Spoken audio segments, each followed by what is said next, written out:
मनुष्य जल में जीवन व्यतीत करता है। हमारे ग्रह का लगभग 71% भाग पानी से ढका हुआ है। बच्चों का वजन लगभग 78% पानी से बना होता है और वयस्कों का वजन 60% तक पानी से बना होता है। लेकिन ये पानी हमारे पृथ्वी पर आया कहाँ से?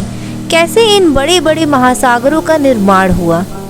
प्रत्येक समुद्र या महासागर के जन्म की गाथा अलग अलग है। धरती के नीचे की टेक्टोनिक प्लेट्स की खिसकने के कारण भी यह संभव हुआ।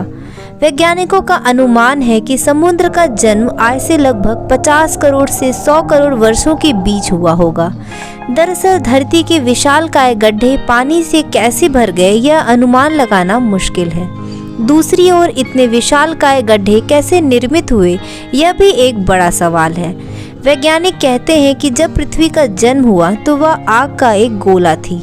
जब पृथ्वी धीरे धीरे ठंडी हो रही थी तब पृथ्वी पर कई जगहों पर वॉल्केनिक इरप्शंस होने लगे, जिसमें धरती के नीचे से अलग अलग प्रकार के धातु और गैस लावा के रूप में ऊपर आने लगे। यही गैस आगे चलकर बादल बन गए और पृथ्वी के चारों तरफ गैस के बादल फैलने लगे।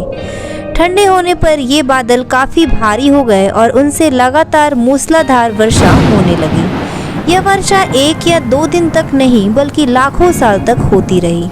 इसे इस तरह समझें कि धरती पर उस गर्म दौर में भी खनिजों के ऑक्साइड और धरती से निकली हाइड्रोजन के संयोग से गैस के रूप में पानी पैदा हो गया था, पर वह लिक्विड नहीं बन सकता था। धरती के वायुमंडल के धीरे धीरे ठंडा होने पर इस भाप ने बादलों की शक्ल ली। इसके बाद लंबे समय तक धरती पर बारिश होती रही। यह पानी भाप बनकर उठता और कंडेंस होकर फिर बरसता।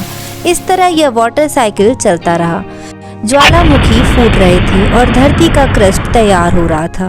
धीरे धीरे स्वाभाविक रूप से पानी ने अपनी जगह बनानी शुरू कर दी थी, जिससे धरती में बने विशाल गड्ढे पानी से भर गए और आगे चलकर यही महासागर और समुद्र कहलाए। पृथ्वी की 70.9% सतह समुद्र से ढकी है। इसका मतलब है कि पृथ्वी की लगभग 36 करोड़ 17 लाख 40 हजार वर्ग किलोमीटर क्षेत्र में समुद्र है। विश्व का सबसे विशाल महासागर प्रशांत महासागर है। इस महासागर के भीतर जल जंतुओं की एक रहस्यमयी दुनिया है, जिस पर अभी भी खोज जारी है। प्रशांत महासागर विश्व का सबसे गहरा सागर है। हालांकि महासागरों की गहराई का रहस्य अभी भी बरकरार है। समुद्र की गहराई बेहद ठंडी अंधेरी होती है और कभी कभी तो ज़्यादा दबाव के कारण यहाँ ऑक्सीजन की भी काफ़ी कमी होती है। शुरुआत में पृथ्वी पर केवल एक महाद्वीप और एक महासागर था, लेकिन समय के साथ वह महाद्वीप टेक्टोनिक प्लेटों में मूवमेंट की वजह से टूटने लगा। इस तरह से वह कई अलग अलग महाद्वीपों में बंट गया, जिसके परिणाम स्वरूप महासागर भी बंटने लगे। इस तरह से आज पृथ्वी पर 5 महासागर मौजूद हैं।